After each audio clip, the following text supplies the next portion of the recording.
melhor computador de videoconferência é um laptop. A tela é pequena e fica difícil. Pronto, agora eu vou compartilhar com vocês, tá? Micôndrio, periósteo, depois tem pleura lá dentro, tem um monte de coisa. Então, tudo isso entra nessa contabilidade. Dos ossos e cartilaginosos, a costela responde pela metade desses tumores, o segundo é o externo, né, o osso externo. E os cartilaginosos você tem nas junções, geralmente, ou externo-clavicular, ou côndilo external, ou costo vertebral. Então, são esses os locais onde a gente vai encontrar esses tumores. Então, para classificar isso de forma bem didática e simples, a gente vai classificar como primário metastático, ou seja, de tumores de outras origens, de outros órgãos e sistemas que vão parar na parede, tá? Por algum motivo. Epiteliais ou sarcomas. E estetal, que é tudo que é adjacente a tumores de pulmão que invadem a parede e os tumores de pleura também que invadem a parede. Então, a gente tem como primário entre eles os benignos e malignos, né, relacionados à displasia de tecidos normais, que são alterações, aberrações, né, e tumores mesenquimais. Os epiteliais são bem frequentes e os sarcomas de partes moles, que são muito frequentes nas extremidades, etc., e podem ocorrer na parede também. E dentre os de extensão parietal, o carcinoma de pulmão, né, o tumor de pulmão primário, e os mesoteliomas, que são tumores malignos da pleura, né? São tumores muito agressivos, tanto o carcinoma brônquico quanto o mesotelioma são tumores bem agressivos. Então, acho que essa classificação é mais didática. Por isso, vocês vão ver do gráfico de cima para baixo, da esquerda para a direita, vocês vão ler aqui o 10, 20, 30, 40, 50, 60, são a idade em décadas, né? Então, vocês vão ver que os tumores da primeira década de vida são geralmente os cistos ósseos aneurismáticos, chamado simple bone cyst, que é o primeiro lá em cima, os sarcomas de Ewing, que são sarcomas muito agressivos, né, e que ocorrem frequentemente, quer dizer, mais frequentemente nas crianças, os blastomas, como condroblastoma, etc.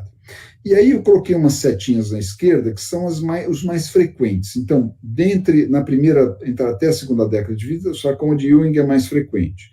O osteosarcoma e a displasia fibrosa são os dois. A displasia fibrosa é um tumor benigno do osso e o osteosarcoma é um tumor maligno do osso, né? Você vê que eles vão até a terceira década de vida.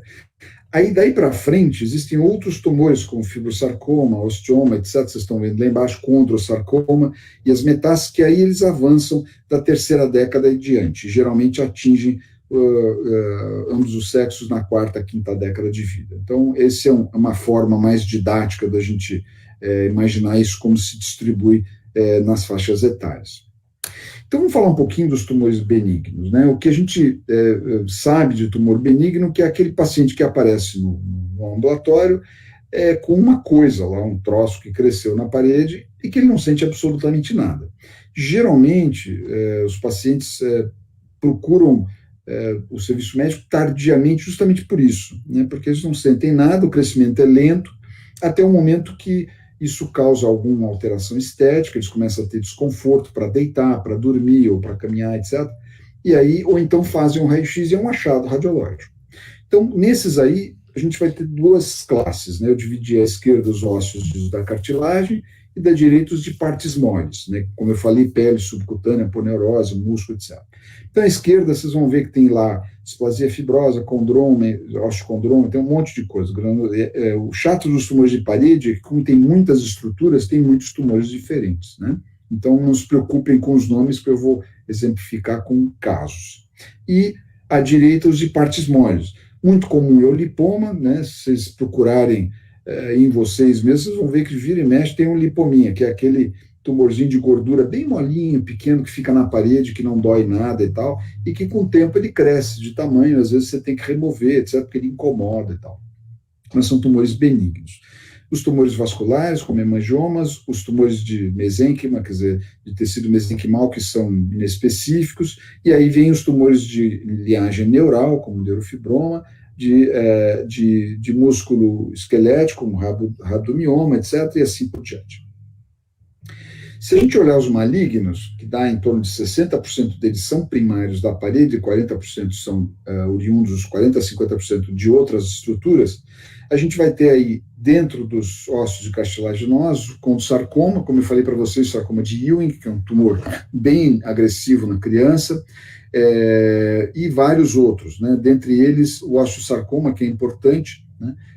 E os hemangiomas também, e plasmacitomas. A gente vai falar um pouquinho sobre isso, sobre cada um desses aí, com um caso que fica mais fácil. E de partes moles, a gente tem os sarcomas, né? De partes moles que são frequentes, né? Os sarcomas de alto grau são mais agressivos, como o rabdomiosarcoma, fibrosarcoma e tal.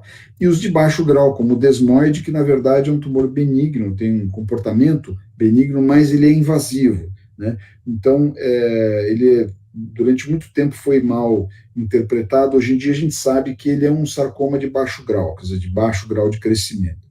E aí os sarcomas de músculo liso, de estruturas nervosas e vasculares.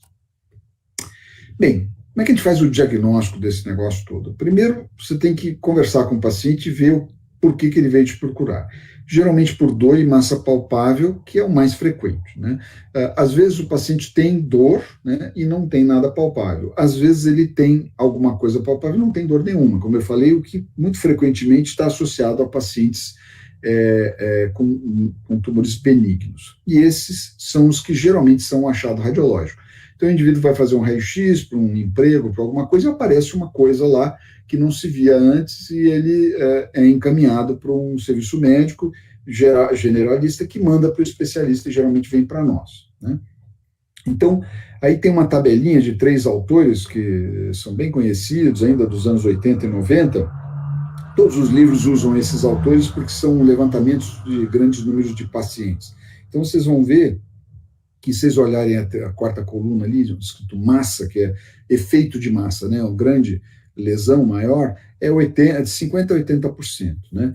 Dor, você vê que bate ali entre 40% a 50%, pode chegar um pouco mais se você tiver um número menor de pacientes, aí dependendo de onde você vê.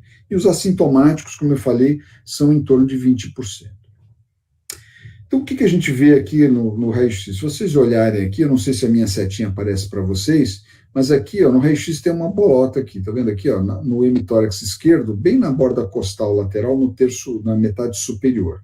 Então, isso aqui é um achado radiológico, é um paciente que fez um raio-x, apareceu essa coisa e foi encaminhado para nós. Então, é muito importante, né, mesmo que você tenha alguma lesão, etc., que você consiga palpar, você fazer um raio-x primeiro e uma tomografia depois, né?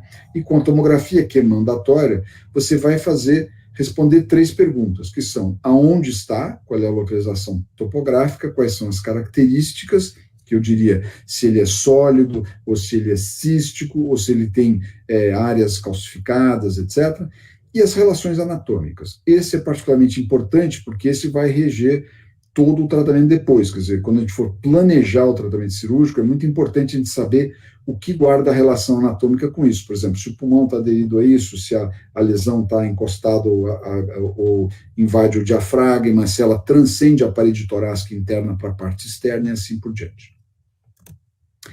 Bem, de vez em quando, a gente tem algumas coisas mais bizarras, como esse tumor que eu estou mostrando para vocês nas setas brancas. Vocês veem aqui na ressonância magnética, e aqui na ressonância magnética com um vaso, tá vendo? O vaso aparece como preto aqui na ressonância magnética, dentro do tumor, que é essa bola aqui. Então, esse é um paciente nosso com uma lesão que ele começou com um quadro neurológico, com perda de força muscular no membro superior direito, desconforto e tal, e ele tinha um envolvimento vascular claro, né? Então eu vou discutir esse tumor depois. Esse tumor a gente até publicou na época. Ele é um tumor desmoide, como eu falei para vocês, é um desses tumores de baixa malignidade, mas que invade estruturas nobres, precisou de uma cirurgia extensa, com ressecção disso aí, mais reconstrução vascular e assim por diante. Então, apenas para dizer que é muito importante a gente fazer toda a semiologia armada para ter uma ideia clara do que você vai precisar fazer.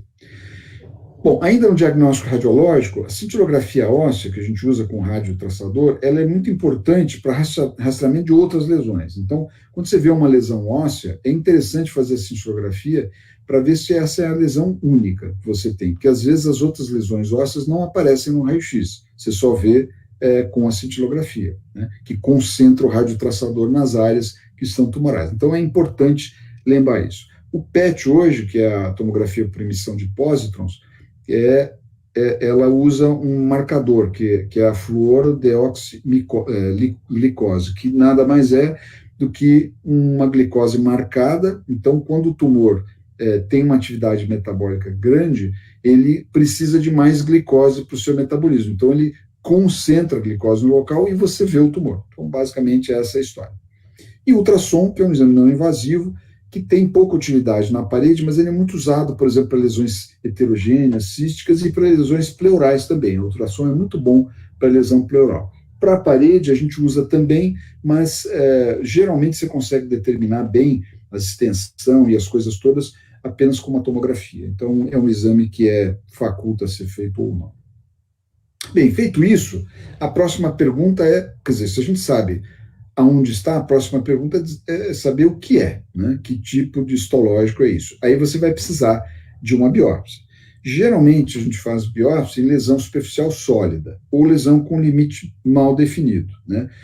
Por uma razão muito simples. As lesões císticas, por exemplo, rarissimamente são neoplásicas, são malignas, né? São geralmente benignas. Então, mas são infrequentes na parede, por outro lado. Então, se você tem uma massa...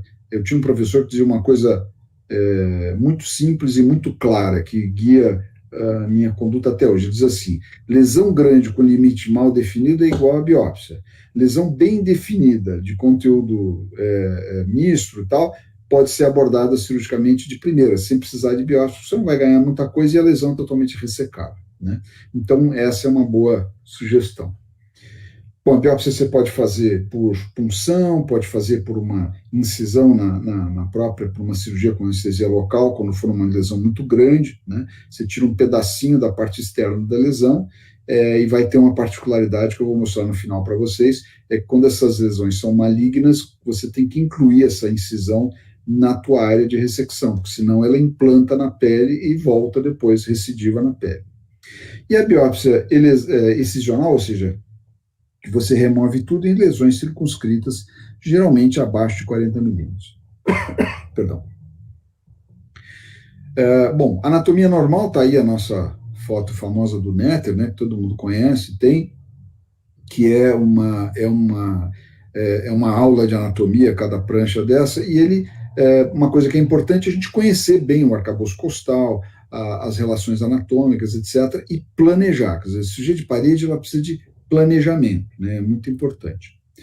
Então, tem alguns fundamentos que são muito importantes quando se trata de cirurgia em parede torácica. Ao contrário da parede abdominal, que é uma parede que contém basicamente músculo e fáscia, né? Além de pele subcutânea ponerosa, e peritônio, então você tem uma parede mais ou menos homogênea, né? No tórax é completamente diferente. Por quê? Você tem primeiro, um ambiente intrapleural de pressão negativa. Então, tudo que você deixar sem estabilização vai interferir na mecânica ventilatória, né? Segundo, tem embaixo o diafragma, que é um músculo que sobe e desce. Na parede, você tem várias outras estruturas, como ossos, cartilagem, etc., que precisam se movimentar para você ter essa mobilidade. Então, você tem que estabilizar isso sempre e reconstruir. Então, uma coisa que é fundamental é você fazer uma ressecção sempre completa. Se for tumor maligno, você precisa ter uma margem cirúrgica de pelo menos 4 centímetros para cada lado, quer dizer, 4 centímetros a partir do centro geométrico e da periferia da lesão. Por quê? Porque aí se diminui muito a chance de ter uma recidiva local. Vocês veem esse gráfico à direita?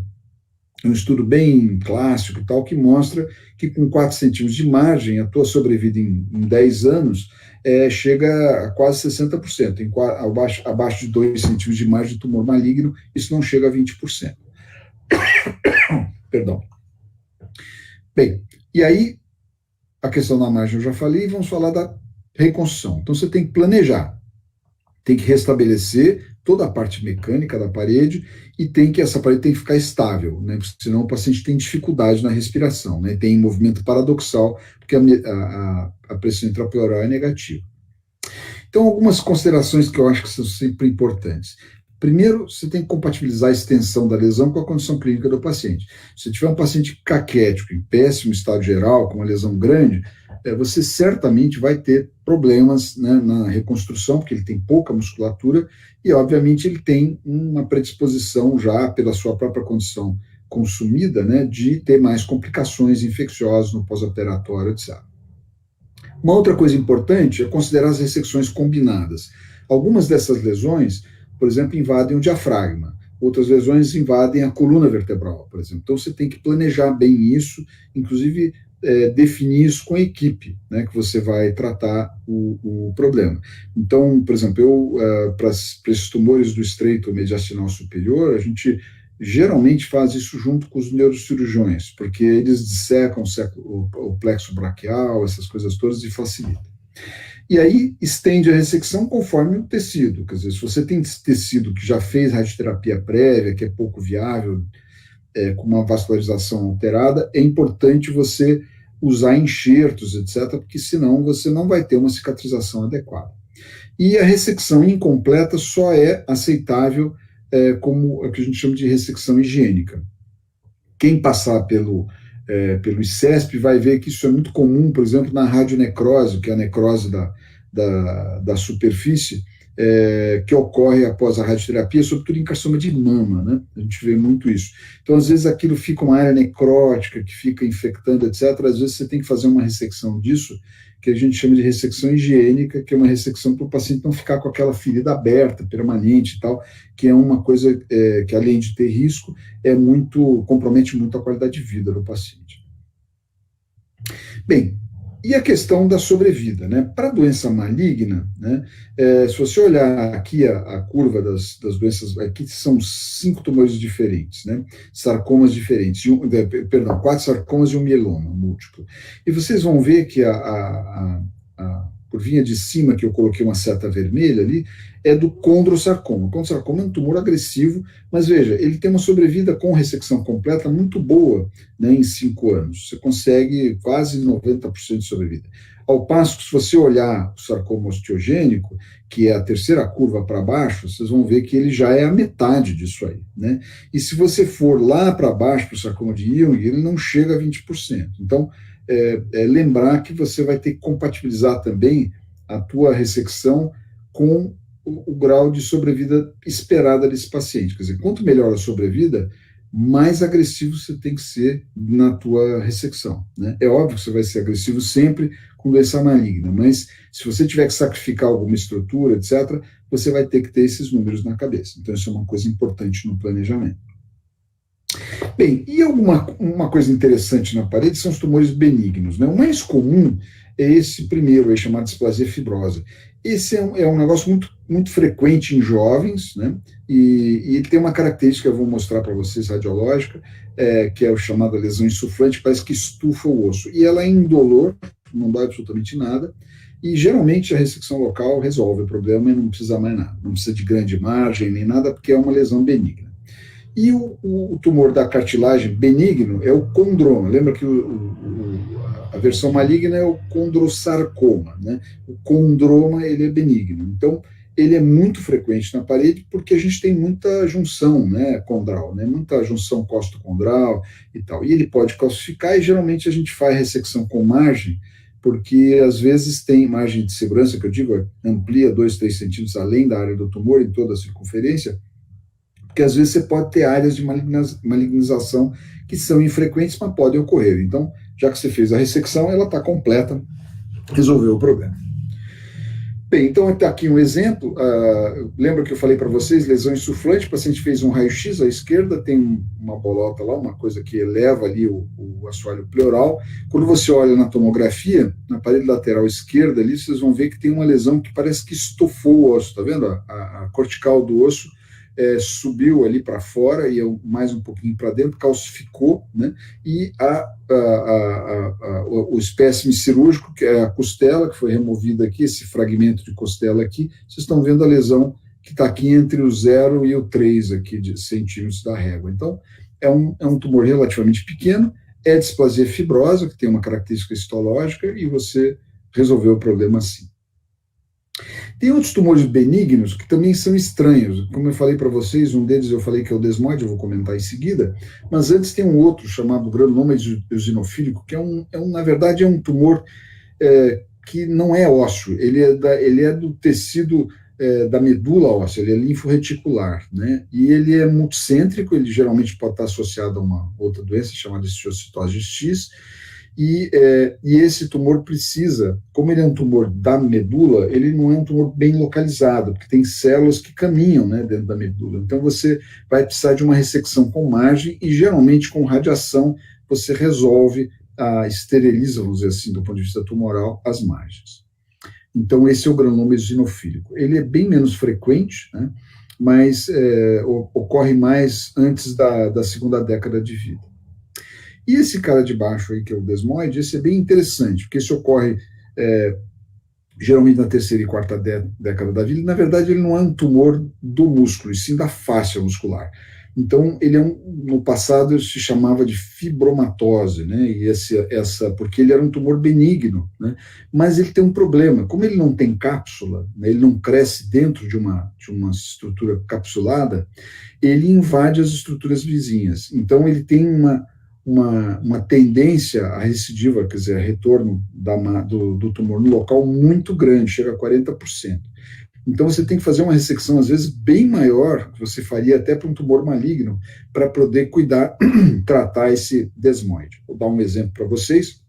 Eis aqui um paciente, uma paciente do sexo feminino, que veio com uma assimetria mamária. Então, se vocês olharem aqui, ó, à esquerda, no raio-x de tórax, tem uma coisa mais branquinha aqui debaixo da clavícula, que é na parede anterior do tórax.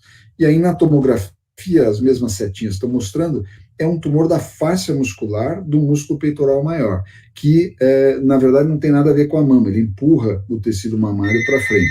Então, desculpe. Então, aí, nessa situação, é óbvio que tem que se fazer um planejamento grande, a gente tem que usar incisões combinadas. Então, essa incisão é uma cérvico-externo-toractomia esquerda. Ou seja, a gente fez uma cervicotomia parcial debaixo da clavícula, veio junto do externo, né, e fez uma toractomia aqui, à esquerda, né, uma toractomia anterolateral, para poder remover essa lesão toda junto com a parede. Então, faz o que a gente chama de flap mamário. Você levanta a mama, e aí vocês, quando terminam a cirurgia, o pulmão está sendo expandido aqui, isso aqui é o diafragma, né, e vocês estão vendo aqui o buracão que ficou, né? Então, isso aqui é um pedaço da clavícula que estava envolvido nessa área do tumor, com uma grande margem, vocês veem que é uma lesão bem grande, que atinge 4 arcos costais, né? Ele praticamente não tem vasculatura dentro, ele é bem pouco vascularizado, né?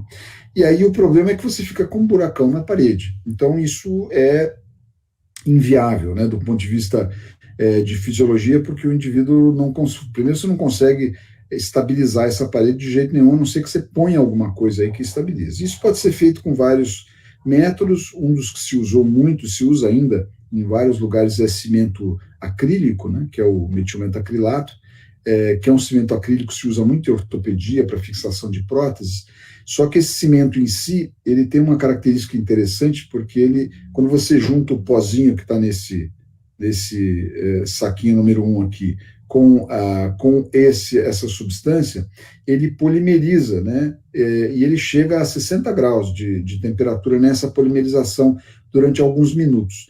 Então, nesse momento que ele está muito aquecido, você pode aguardar um pouquinho, até baixar um pouco a temperatura para não lesar os tecidos, e aí coloca antes uma tela de uma substância chamada Marlex, que a gente sutura a tela em volta do defeito, e aí espalha esse cimento por cima com uma fina camada, e ele, à medida que ele esfria nos minutos seguintes, isso leva 5 a 7 minutos, ele fica rígido, né, bem rígido.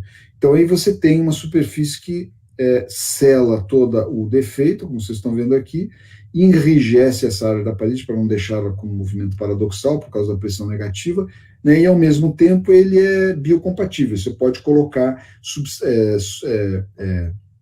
é uma prótese, né? Você pode colocar tecidos por cima, etc., que eles não rejeitam essa substância. Então, aí uma vez feito isso, vocês veem aqui o buracão grande, antes a gente faz um preparo de um retalho muscular. Então, isso aqui é o músculo grande dorsal, que vocês estão vendo à direita, no slide da esquerda aqui, e esse aqui é o peitoral, né, que sobrou aqui, né? Então, o que a gente faz? Cobre esse defeito com esse retalho de músculo grande dorsal e o retalho de peitoral. E aí o aspecto final é esse que vocês estão vendo aqui. Isso aqui que a gente está segurando é o retalho da mama, né, que vai fechar todo esse defeito aqui. Então, vocês veem que é uma engenharia cirúrgica mesmo, né? Não é uma coisa simples de ser feita. Mas, com bom planejamento, você consegue fazer uma cirurgia que tem um ótimo resultado funcional depois para o paciente, além de ter uma segurança de uma ressecção ampliada e tal, com todos os princípios que a gente tem que seguir nessa situação para não retornar.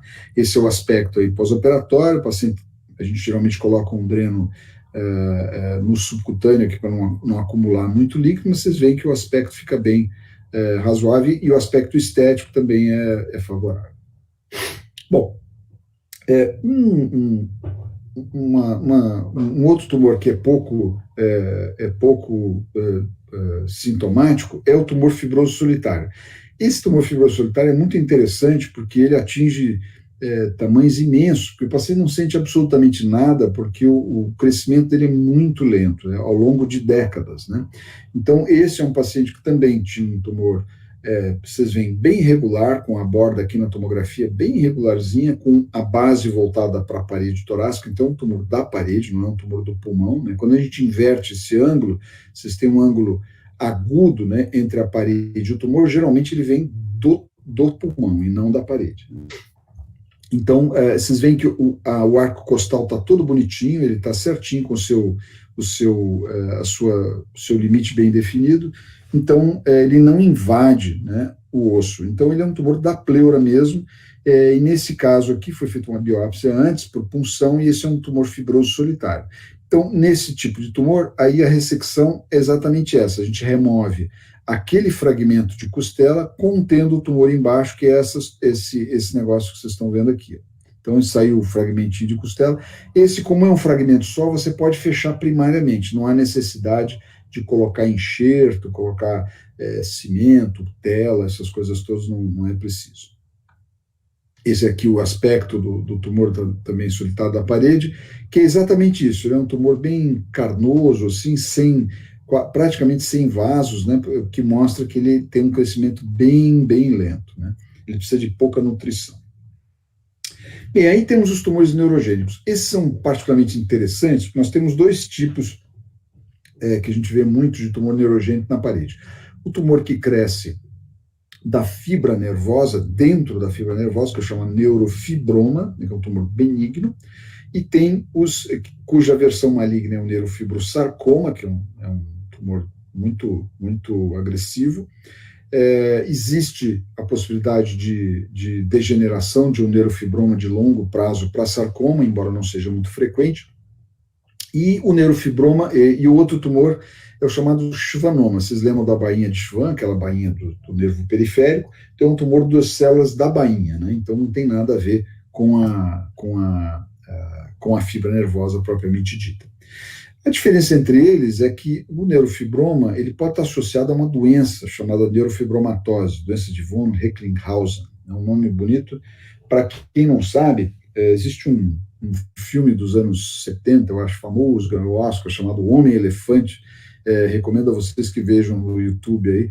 É um drama bem interessante sobre uma história verídica, né, de um indivíduo que no século XIX tinha neurofibromatose, que é uma doença deformante, né, por conta desses neurofibromas múltiplos. E essa paciente aqui, de 61 anos, é uma paciente que tinha uma dor na parede lateral do tórax há muitos anos, era uma paciente com déficit cognitivo, etc., E aqui vocês veem na tomografia que esse tumor tem várias áreas de calcificação, que são essas áreas mais brancas, mais fortes, e parece até que ele invade aqui o fígado, mas na verdade no ultrassom a gente vê que ele não invade o fígado, ele só empurra esse lobo direito do fígado, porque ele vem da parede para dentro. Vocês veem aqui no segundo corte da tomografia.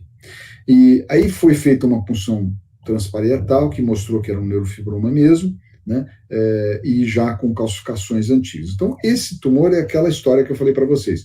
É uma lesão grande, que está lá embaixo, bem junto do diafragma, então você vai ter que reconstruir a parede nesse local, de forma que o diafragma possa se movimentar livremente ali, que já tinha um certo desconforto para a paciente. Então, isso aqui são reconstruções tomográficas, apenas para mostrar, sobretudo essa da direita, que vocês estão vendo aqui, a última da direita, que existe, parece uma linha preta que entre o tumor e o diafragma, que é esse branco aqui do lado direito. Então, isso mostra que ele não tem uma invasão direta, tem um limite bem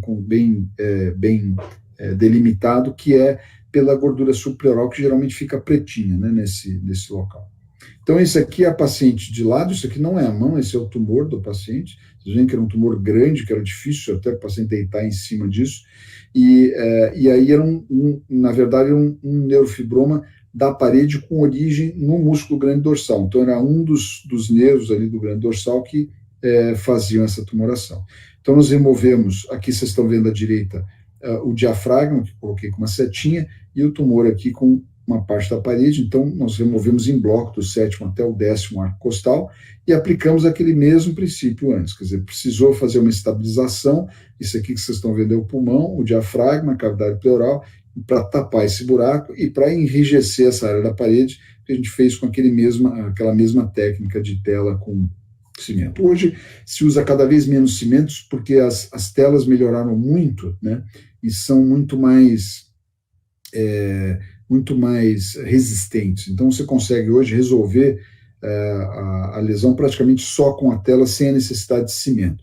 Até bem pouco tempo atrás, até uns 8, 10 anos atrás, a gente usava bastante cimento, hoje a gente praticamente não usa mais. E aí faz a mesma coisa, roda um retalho que sobrou do grande dorsal e fica fechado. E isso aqui, vocês veem que é um tumor que tem quase 20 centímetros, né, 1.400 gramas, é um negócio imenso, que acompanhou a doente durante décadas e tal. Então, falando ainda dos sarcomas, lembrar sempre que sarcoma ósseo na parede é mais frequente, né, e eles são malignos, são tumores bastante agressivos e tal. Isso é uma série grande de um hospital de câncer famoso de Nova York, o Memorial Sloan Kettering, de quase 400 pacientes, mostrando que os sarcomas ósseos são os mais frequentes mesmo, vem depois o condrosarcoma, Ewing e assim por diante, como mostrei antes. Então, vou mostrar aqui um exemplo de um osteosarcoma. Esse é um tumor completamente diferente, porque ele é um tumor que geralmente ocorre em pacientes mais jovens, né? Pode ocorrer depois dos 40 anos também, e ele tem um aspecto radiológico muito interessante, que o radiologista chama de vidro quebrado, e que é bem característico porque, como ele destrói o osso, ele literalmente explode o osso dentro lentamente, né, e ficam fragmentos de osso calcificado espalhados no meio do tumor. Então parece um vidro, quando a gente quebra, que fica espalhado no chão, é mais ou menos esse aspecto. E o tratamento desses tumores geralmente requerem algum tipo de tratamento sistêmico, com quimioterapia, porque eles são tumores que facilmente causam metástases à distância, que são células muito pequenas, e elas são muito resistentes, né, na circulação. Então, elas se acessam, às vezes, em vasos pequenos do pulmão e outras localizações. Então, é bom fazer quimioterapia antes para reduzir a massa tumoral. Aí você faz a ressecção, né, e essa ressecção tem que ser completa, tem que ser a mais ampla possível, porque esse tumor não responde à radioterapia. Então, não dá para fazer mais uma forma de tratamento local. A gente sempre, em câncer, a gente considera tratamento como local e sistêmico, né? E hoje tem um tratamento biológico também, que não deixa de ser sistêmico. Então, o tratamento local é radiação, é você ir lá, irradiar. Se for cirúrgico, é ressecção, remover. E o tratamento sistêmico é a quimioterapia, que é uma terapia antiplástica que você espalha pelo organismo inteiro, né? E ela vai atingir o tumor lá. E lembrar que a sobrevida em 5 anos mesmo com esse estrago todo, é acima de metade dos casos, o que é bom, né? Para uma neoplasia maligna, isso não é ruim, não, né? Pra vocês terem uma ideia, neoplasia de pulmão, a sobrevida global é 4 vezes menor do que isso aí. Bem, dos tumores das cartilagens, o condrosarcoma ele é o mais frequente, ele chega a ser quase metade dos tumores malignos, ele tem um crescimento também lento. E ele tem esse aspecto que vocês veem na tomografia bem característico, ele dá uma destruída na cartilagem e as partes mais periféricas vão calcificando. Então forma essa imagem que a gente chama de algodonosa, né? Parece um algodão lá dentro. Então isso é bem típico, quando você olha, bate o olho nisso aí, é bem típico do condrosarcoma. E ele geralmente está nas junções. Aqui ele está na junção condro, que é costo-esternal, né? Está mais perto do externo, então tudo que tem de cartilagem aqui, ele transformou em tumor. E ele metastatiza mais tardiamente. Então, o que a gente pensa para fazer tratamento cirúrgico nesse? Primeiro, ressecção com ampla margem. Lembra que é todos eles a gente tem que fazer com esse tipo de pensamento. Segundo, o que é importante? Tem que fazer um rastreamento sistêmico desse paciente com PET, por exemplo, porque a chance de metástase é muito alta, né? E se você tiver metástase, você despenca a sobrevida de 70% para 20%. Outra coisa importante é se ele voltar no local. Se você fez uma ressecção que não foi adequada e recidivou no local, a chance de sobrevida cai quase pela metade do que ela seria de outra forma. E outra coisa importante é a idade abaixo de 50 anos. Os pacientes, quanto mais avança na idade, mais lenta é o desenvolvimento desses tumores, que são hormônio dependentes, tem uma série de coisas que eles precisam para crescer, né? É diferente do câncer de pulmão, por exemplo, que é um tumor já da idade mais avançada, né? Então ele é um tumor bem característico e a sobrevida em 5 anos, lembra, é em torno de 65%. É só lembrar que apesar de ser um tumor agressivo, é isso aí. Eis aqui um exemplo, vocês veem a tomografia aqui, o corte axial, isso aqui é a parede lateral direita do tórax, totalmente destruída, né? Então isso é bem diferente disso que eu mostrei para vocês aqui, ó, que é redondinho, bonitinho, a gente vê que está bem delimitado, deu tempo de calcificar a coisa lá dentro. Aqui não, a destruição é tão rápida que não dá tempo de fazer nada, de calcificar nada, a lesão vai invadindo tudo que está em volta, né? Então, muito frequentemente, você pode ter metástase à distância também, assim por diante. É muito importante fazer biópsia, lembra aquela história que eu falei no começo, né? Lesão grande, limite mal definido é igual a biópsia, né? Sempre importante fazer isso. E aqui, quando os sarcomas, a ressecção combinada. Então, nessa situação, o pulmão está invadido. Então, quando você vai planejar uma ressecção numa neoplasia maligna, é muito importante você fazer a biópsia incisional, porque se ele tiver, você tendo o diagnóstico, diz, bom, isso é um condrosarcoma. Então, a tendência a invadir o pulmão é maior do que dos osteosarcomas, né? O sarcoma osteogênico, ele dá mais metástase à distância, ele cai na circulação e espalha para outros lugares. Esse aqui não, ele invade mais localmente. Então, nós vamos ter que entrar para fazer uma ressecção do tumor com uma parte do pulmão também. Então, esse paciente precisou de uma remoção dos 4 arcos costais e do lobo superior direito, que aqui a gente vê o segmento anterior dele, do pulmão, para ter uma ressecção completa. Nessa situação também você vai precisar de reconstrução. Então aqui vocês estão vendo no slide da direita, à esquerda é um desenho esquemático mostrando a artéria toracoacromial e tal, que tem um ramo dessa artéria que vai para o grande dorsal, e a gente disseca o grande dorsal todo, e sempre preservando onde está aqui essa setinha, não dá para ver muito bem não na foto, mas é essa artéria, para que ele fique viável, né? Aí você faz a mesma reconstrução com tela, pode usar ou não cimento. Aqui a gente optou por usar porque era uma região muito grande, que ia ficar muito descoberta e com um movimento paradoxal, e nesse caso, geralmente essa ressecção é curativa, você usa a mesma coisa, roda esse retalho e cobre a área que você já colocou a tela e estabilizou a parede. Então esse é o princípio básico da reconstrução.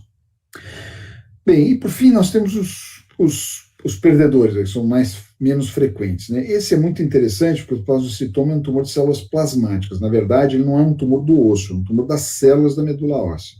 Então, ele é mais frequente no externo, né, que tem muita célula de medula óssea, que tem muita medula óssea no externo, razão pela qual a gente faz, por exemplo, o hematologista faz muita biópsia de medula óssea e tal, geralmente do externo, porque é a área onde você encontra mais célula. Isso ocorre acima de 60 anos e o tratamento mais eficaz é a radiação mesmo, né? E a cirurgia fica só no caso de falha de tratamento radioterápico. Aí você tem que remover o externo, que também é um osso que dá mais trabalho, que também precisa estabilizar tudo, porque ele junta todas as costelas na frente, então você tem que ter um sistema de estabilização muito bem feito para não haver movimento paradoxal e o paciente ter dificuldade para respirar. O grande problema desse tumor é que depois que você resolve, metade desses pacientes desenvolve um outro tumor, que é um tumor da medula chamado mieloma múltiplo. Vocês vão ouvir falar muito aí na oncohematologia, e isso pode ocorrer até 10 anos depois. Então, você tem que acompanhar esses pacientes pelo menos por uma década, né? Então, é muito importante porque, como eu falei, 1 em cada 2 vão desenvolver esse mieloma múltiplo, que é uma doença tratável, né? Você consegue tratar e desde que você faça o diagnóstico precoce. Então, esse é um paciente que já acena para você com a possibilidade de ter um mieloma múltiplo em metade dos casos. E a sobrevida em 5 anos desse paciente chega a 35%, como eu falei, é menos do que muitos outros tumores que você trata localmente, mas isso é uma doença sistêmica, né? Embora seja da medula, a gente considera que uma doença sistêmica tem que ser tratada dessa forma. Eis aqui um exemplo, um paciente que tinha essa bola, que parece uma bola de tênis, né, que vocês veem que cresce para dentro do tórax, inclusive, e aí vocês veem que ele destruiu completamente o externo, né? Então ele não só insuflou o externo, como substituiu tudo isso por células tumorais. Então, nesse caso, o planejamento, de novo, é uma remoção completa do externo, com a colocação, isso aqui já é uma placa diferente de um outro material prostético, que é um pouco mais rígido, que não precisa de cimento. Eu coloquei até o cimento acrílico aqui, mas essa placa é sem cimento. E depois uma reconstrução com os retalhos de músculo peitoral. Isso aqui é o peitoral esquerdo indo para a direita, e depois a gente seca o direito e joga pela esquerda, e ele faz um envelope, vamos dizer assim, por cima dessa área de ressecção. Ainda dentro dos sarcomas de partes moles, tem esses vários aqui, não vou entrar em grandes detalhes, vou dar só um exemplo para vocês veem como é importante o planejamento. Eles têm se for um sarcoma de baixo grau, como eu falei, de baixo índice mitótico, ele tem uma ressecção completa, resolve em 90% dos casos. Se for de alto grau, os caras pela metade, quer dizer, quanto mais agressivo for o tumor, né, quer dizer, o que a gente chama de tumor de alto grau é o que tem um alto grau de mitose, quer dizer, é mais agressivo, pior o prognóstico. E aí você precisa fazer outros tratamentos que a gente chama de adjuvantes, que sejam químio, radioterapia, assim por diante. Esse aqui é um danado, que é o liposarcoma, que embora seja 15% dos tumores, ele, em 70% dos casos, ele é de baixo grau, ele vai bem. Os 30% que tem um comportamento mais complicado, mais agressivo, eles são extremamente agressivos. E eles têm um problema, você não consegue tratar eles com praticamente nada, eles não respondem a nada. A radioterapia, eles têm uma eficácia mediana, então se você fizer uma ressecção completa, aí você tem uma sobrevida que chega a mais de 80%. Isso é ótimo, né? Isso é o que a gente obtém, perto do que se obtém, por exemplo, nos linfomas de Hodgkin, que são os melhores aí para tratar com quimioterapia, etc. Então, esse é um tumor que basicamente só se presta mesmo para tratamento cirúrgico quando você faz o diagnóstico. Então, eu vou dar um exemplo para vocês. Esse é um paciente com sarcoma de partes moles, vocês estão vendo aqui, ele está bem na região paravertebral direita, aqui na tomografia, parece uma corcundazinha aqui atrás, e esse é um liposarcoma. Esse paciente é um paciente interessante, um paciente já tinha sido feita uma ressecção prévia, mas uma ressecção parcial, né, sem margem de segurança. Ele recidivou em 6 meses, tinha esse tumor que vocês estão vendo aqui, ó, essa coisa enorme aqui, né? Então, para vocês terem uma ideia da agressividade desse tumor. Então, aí nessa situação, o que a gente tem que fazer? Tem que remover toda essa extensão da parede com margem, incluindo todos os ossinhos aqui, todas as cartilagens, a junção costovertebrais, até os processos transversos das vértebras aí. Então, uma toracectomia de todas as camadas, né? Remover a pele subcutânea, que isso já foi operado, está tudo infiltrado por tumor aqui, e aí você substitui isso aqui por um retalho de grande dorsal, onde a gente usa uma ilha de pele que fica presa em cima dele, que é o chamado retalho miocutâneo, quer dizer, de músculo e pele. Então, vou mostrar como é que se faz isso. Ó. Isso aqui é a área, vocês estão vendo a incisão prévia aqui, né? Isso aqui é a área de ressecção que nós fizemos, e aí descemos aqui essa área, essa aqui já é a ressecção quase pronta, e aqui embaixo onde estão as setinhas brancas é a ilha de pele que a gente vai deixar em cima do grande dorsal, que vai ser vascularizada pelo grande dorsal propriamente dito. Então, a partir daí, vocês estão a ressecção do segundo, terceiro, quarto e quinto arco, e aí até junto dos processos transversos, vocês veem que ficou um buracão aqui atrás, né? E aí, nesse caso, como a escápula vai para cima disso aqui depois, ela, na verdade, estabiliza a parede. Então, basta você colocar uma tela, que é o que a gente colocou aqui, ó, fixou bem a tela, apenas para não ficar herniando para fora, e esse aqui é o retalho muscular. Vocês estão vendo a musculatura com a vasculatura aqui, e a ilha de pele que ficou presa nele, que a gente não removeu essa pele. E aí ela vai servir para tapar esse buraco. Então, o que vocês estão vendo aqui, ó, onde era a área doadora de pele, foi para cima, a gente escorregou aquilo junto com um pedaço de grande dorsal, e aí reconstruiu dessa forma. Vocês estão vendo aqui a traquetomia fechada aqui, e a ilha de pele com esses milhares de pontinhos aqui, que a gente faz com muito cuidado para não isquemiar essa área. Né? Então está aqui a excisão da primeira cirurgia, que recidivou antes, né, precocemente, que ela havia feito em outro local, e aqui os 4 arcos costais, todo o tumor, né? Isso aqui é a face dorsal e essa é a face ventral, e com isso a gente consegue resolver.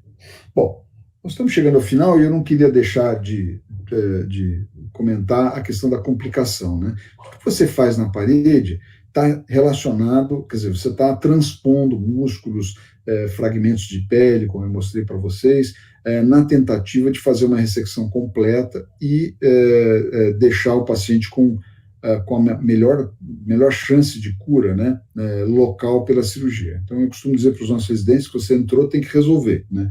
Então, se você planejar bem, você não se aperta muito na cirurgia, porque a cirurgia tem esse detalhe, né? A gente tem que estar bem planejado, você saber exatamente o que você vai fazer. Então, quais são os problemas que podem ocorrer? Apesar de todo esse planejamento, você pode ter isquemia do retalho, né, que você faz. Isso não é tão infrequente assim. Com isquemia, você pode ter necrose e infecção oportunista por germe da pele. E a instabilidade da parede ou empiema pleural. Então, às vezes essas coisas vêm separadas, às vezes vêm juntas. Então, vou dar um exemplo para vocês, como essas más notícias vão se somando, né? Então, esse é um paciente com aumento de volume da parede anterior do tórax, 76 anos, 2 anos de evolução, com dor local, e na tomografia vocês veem essa lesão extensa aqui em cima da parede costal inferior, tá vendo? Que pegava já o apêndice tifoide do externo, uma lesão grande, e na punção, na biópsia, vocês estão vendo que tem uns pontinhos aqui, a gente fez uma biópsia, isso aqui é a lesão já levantando bem aqui a parte do externo, era um condrosarcoma. Então, condrosarcoma, o que você tem que fazer? Planejar. Então, qual é o planejamento? A ressecção é essa borda externa que eu mostrei. A linha pontilhada é o que você vai precisar remover de pele. E o que está aqui no centro é a área da biópsia anterior que tem que sair junto para que você não contamine com célula neoplásica essa área. Então, o que se faz? Remove isso aqui tudo que vocês estão vendo, junto com a parede, disseca os 2 músculos peitorais maiores, por isso que eu falei a anatomia aí, nosso mapa geográfico permanente, né? Uma vez removido isso, você tira toda a face dérmica e toda a parte mediastinal junto com o externo. Então, sai toda a gordura mediastinal antero-inferior, com o externo, às vezes, até um fragmento do diafragma. E aí você faz a mesma coisa que eu falei antes. Vai lá atrás, busca aquele retalho do grande dorsal, que é o que roda mais fácil para frente, e foi exatamente o que nós fizemos. Estão vendo aqui a dissecção da preservação do músculo, aqui a ilha de pele, que vai ser rodada para cima também. Então, você levantou aqui, você tem essa ilha de pele aqui em cima, que está na parte de trás, e isso aqui tudo aberto, vocês veem, é uma aula de anatomia, né? Está tudo aqui, toda a musculatura paravertebral, etc. E aí você roda isso lá na frente e oclui e ficou uma região pequena, mais tensa aqui atrás, e aqui na parte anterior nós colocamos essas lâminas que a gente usa como afastamento, justamente porque a área é muito grande, e nesse caso a gente optou por usar cimento acrílico. Então o cimento acrílico em contato com o coração, como ele polimeriza a alta temperatura, lembra que eu falei para vocês no começo? Vocês podem ter algum grau de lesão cardíaca ou arritmias, etc.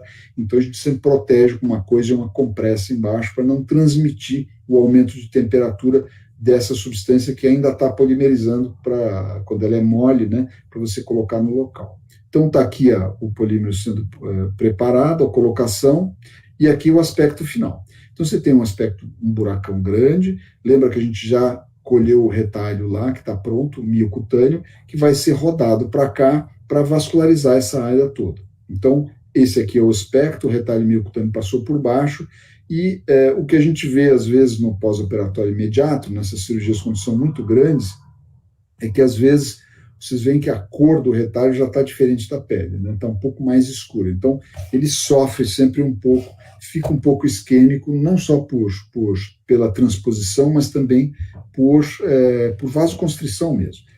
Então, a partir daí, a evolução do paciente foi essa. No 7º dia de pós-operatório, ele estava claramente isquêmico. Vocês veem que a área inferior está branca, está vinhosa, né, escura, bem típico do enxerto que sofreu, né? A borda superior dele está melhor, está mais viável, mas a borda inferior. Então nesse momento, a gente espera um pouco, né?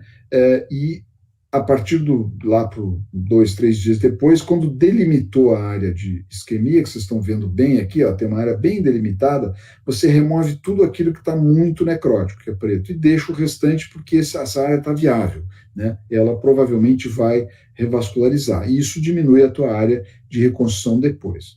Então, aí são 14º dia de pós-operatório. Quando você tem esse tipo de necrose, você também tem, lembra que eu falei lá no começo, você tem secreção, etc., e tem colonização bacteriana por germe do ar e tal, e geralmente germe da pele também, que é estafilococo, que é muito comum. Quando isso chega numa prótese, faz um estrago danado. Então você tem que tirar a prótese, não tem alternativa, porque a prótese, como é um corpo estranho, ela perpetua a infecção, porque ela serve como um caldo ali permanente de cultura para esses germes. Então a gente teve que remover essa placa, e aí ele já tinha uma fibrose importante, e obviamente, como a cavidade pleural estava embaixo, ele desenvolveu um empiema pleural. Vocês veem um grande derrame pleural aqui na base do pulmão, que teve que ser tratado também com drenagem e tal, e antibióticos. E aí, a partir do 14º dia, nós removemos a prótese, aí já havia uma fibrose embaixo, que conseguiu manter a parede estável, como era terço inferior, e com isso nós conseguimos preservar uma parte do enxerto, e essa parte inferior, que já estava mais fibrótica, se aguarda mais alguns dias. Você vê que aí já são 3 semanas de internação, né, para chegar a esse ponto. E aí, por fim, se faz um enxerto de pele, né? Então, quando começa a granular a borda, esse enxerto está bem vermelhinho, aí você chama o teu colega cirurgião plástico e ele faz um enxerto chamado de Brown, né, que é esse aqui, que você tira uma fatia da pele do subcutâneo, da coxa, e implanta lá em cima. Essa fatia vai ser vascularizada por imbebição, e com isso ela tapa o buraco, e essa parte aqui é tratada com curativos diários até que ela epiteliza de novo. Então esse aqui é o aspecto 42 dias depois. O paciente já tinha ido embora, ele foi embora no 37º dia de pós-operatório, e aqui vocês veem a reconstrução completa. Então vocês veem que essas complicações são difíceis mesmo de tratar, mas feito com cuidado, com os princípios cirúrgicos necessários, são muito eficazes e resolvem o problema, e o paciente ficou bem por conta disso.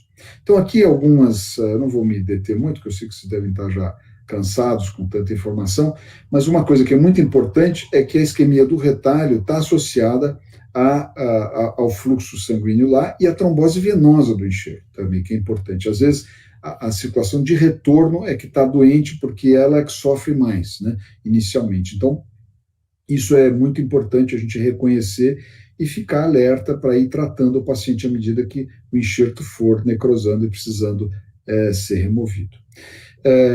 Aqui são outras coisas que eu acho que... Então, uma coisa importante, que isquemia de retalho, que eu mostrei para vocês, parece uma coisa dramática e tal, na verdade ele é pouco frequente, sobretudo com os retalhos do grande dorsal, que ele é muito bem vascularizado.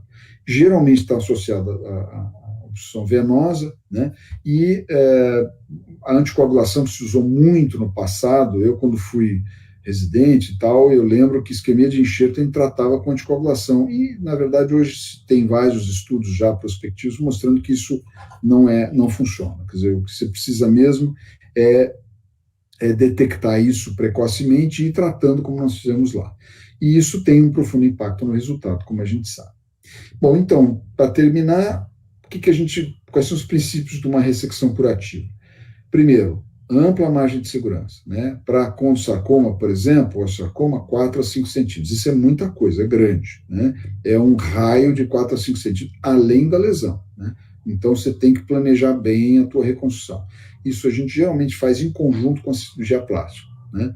Eu, particularmente, os enxertos de grande dorsal, eu sempre fiz porque aprendi a fazer, mas isso não é uma coisa que o cirurgião torácico faça tão bem quanto o cirurgião plástico, que faz isso todo dia, né? Então é importante a gente ter esse tipo de associação com o grupo da cirurgia plástica. E sempre estabilizar a parede de imediato, que a gente usa hoje em dia com próteses, tem vários materiais prostéticos.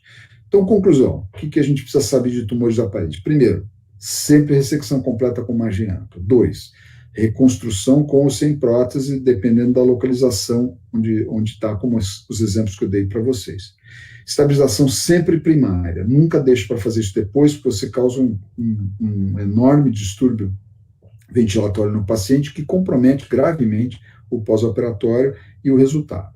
E isso é uma intervenção multidisciplinar. Então, a gente frequentemente entra com a plástica, com o neurocirurgião, com a ortopedia, etc., e esses pacientes todos, mesmo com lesões benignas, eles precisam de acompanhamento ao longo prazo. A exceção da displasia fibrosa, como eu falei, que é um tumor benigno bem localizado, os demais precisam de acompanhamento, e isso deve ser feito de forma sistemática, em regime ambulatorial, né, com uma equipe bem preparada para isso, que conheça, né, as características desses tumores, para que possa ir avaliando o paciente a longo prazo e detectando eventualmente uma recidiva local, assim, que assim seja, para que possa ser tratada efetivamente. Então, eu queria agradecer mais uma vez para vocês. Eu lembro de novo que essa é uma aula longa, é cansativa, mas eu acho que com de parede a ideia é justamente vocês terem a ideia do que é, né, e como é que a gente aborda esse tipo de coisa da forma mais prática possível. Se vocês tiverem alguma pergunta, eu estou à inteira disposição de vocês para responder. Obrigado. Primeiramente, eu gostaria de agradecer ao professor pela disponibilidade e pela ótima aula. Acho que é um consenso que todo mundo gostou. Inclusive, na transmissão aqui, a Aline elogiou a aula, falou que foi muito boa. Muito obrigado, muito obrigado, muito obrigado. O bom de videoconferência é que vocês não podem atirar nada na gente, né? Que é muito bom. As dúvidas que não tiveram, né? Essa aula, na verdade, os tumores de parede são é uma coisa bem objetiva, porque, como eu falei para vocês, tem pouca fisiologia envolvida. A fisiologia que tem é mais a parte respiratória. Acho que o Vitor tem alguma pergunta aí. Diga lá, Vitor. Professor, eu fiquei com algumas dúvidas, mas elas são bem simples, elas não são específicas para os tumores. Durante a cirurgia, quando você faz o corte de um músculo, esse músculo ele tem perda de função? A função de contração dele, ela é perdida ou ela volta com a sutura do músculo?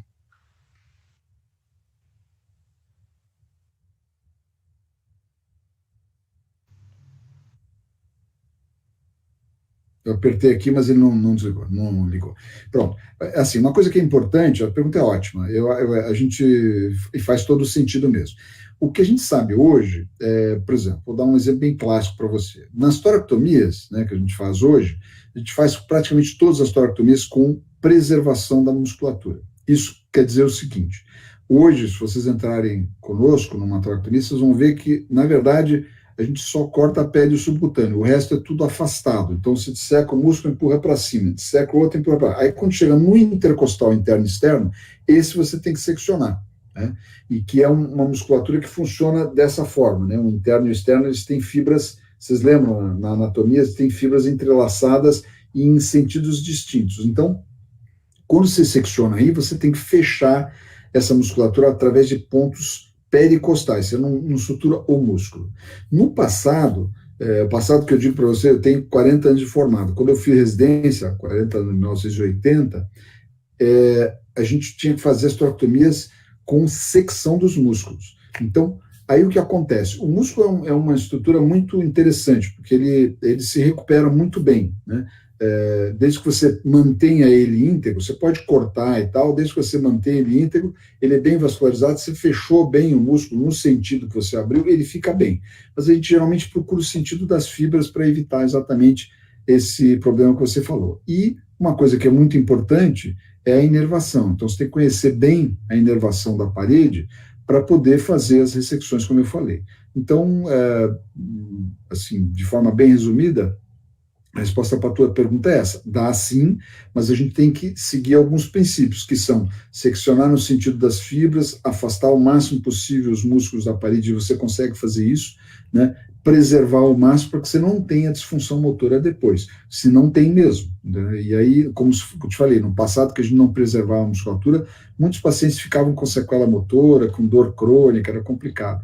Então, hoje a gente tem métodos muito melhores, e hoje temos a videocirurgia também, que faz uma boa parte das ressecções, sem praticamente seccionar nada. Você faz um furinho, 3, 4 furinhos na parede, passa os portes e faz a cirurgia lá dentro, através desses portes, sem precisar abrir. Às vezes a gente faz uma toracotomia que a gente chama de serviço, que é uma toracotomia pequenininha, para você remover o lobo, alguma coisa que você também não sai pelo buraco do porte, né? Muito pequeno. E seguindo esses mesmos princípios. Então, o tórax tem essa particularidade, não dá para sair cortando tudo, senão o paciente não respira direito depois. Entendi. E no caso da ressecção de ossos, eu vi que você mostrou algumas cirurgias em que você retira parte da costela, da clavícula, do externo. Você coloca uma prótese no lugar? Isso, então, diga. E como que funciona as estruturas que elas ficam aderidas aos ossos, tipo os músculos ou qualquer outra estrutura? Você faz a sutura dessas estruturas? Então, se você lembrar das figuras que eu mostrei, você vai ver que toda vez que a gente tapa um buraco com uma prótese, você depois, por cima disso, você coloca um músculo viável. Por uma razão muito simples, você tem que isolar isso aí da pele do subcutâneo. Porque como a prótese é inorgânica, né, a tendência dela, o organismo não gosta dela, ele não acha bom, né? Então, as próteses metálicas, por exemplo, que se usa muito em reconstruções ósseas, osteossíntese, de fraturas, cirurgia de colo de fêmur, colo de joelho e tal, né, você pode, elas realmente dão muito pouca reação local, porque o metal usado, o titânio e tal, é um metal de baixíssima reatividade. Essas próteses plásticas, né, de Marlex, dessas substâncias todas, elas têm algum grau de reatividade local, embora a tecnologia tenha melhorado muito, como eu falei para vocês hoje. Então é importante você colocar um músculo por cima, porque ele isola isso das outras estruturas, né? Então, e ele serve da mesma forma como estabilizador da parede, junto com a tela que a gente colocou embaixo para tapar o buraco. Se você deixar o buraco, botar só o músculo fica sendo chupado para dentro do tórax toda vez que você respirar, né? Você gera uma pressão negativa, lembra que vai de -6 a -9 centímetros de água. Então, esse movimento inviabiliza uma respiração,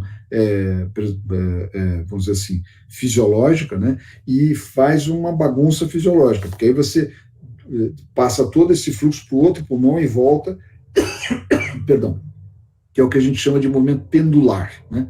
Antigamente se chamava de Pendeluft, que é o nome em alemão disso.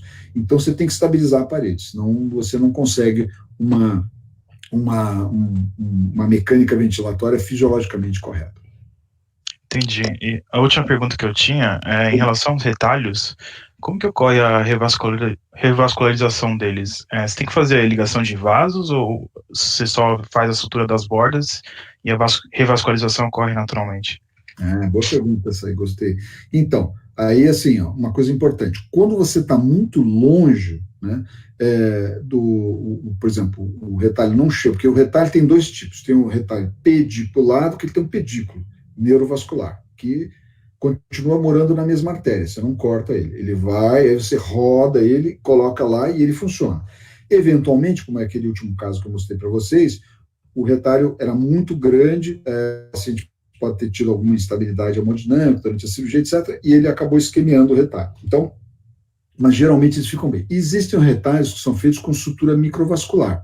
Então, aí você secciona o retalho por completo, com o feixe vascular, tá? E aí você tem que, por técnica microcirúrgica, reanastomosar, juntar isso num outro vaso onde ele vai ficar, entendeu?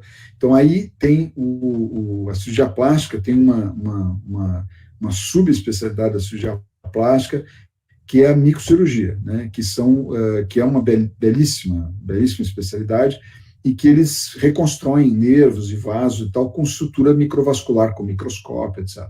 Então esse é um outro tipo de retalho, que é o retalho não pediculado, é o retalho que é o que a gente chama de retalho livre, né, que você põe e aí anastomosa lá, quer dizer, revasculariza ele numa artéria próxima e tal.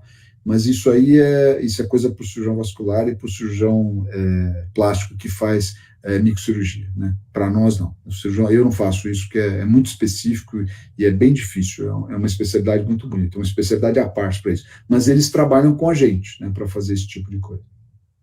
Entendi, professor. Obrigado. Imagina. Mais alguém tem? Mais alguém tem dúvidas?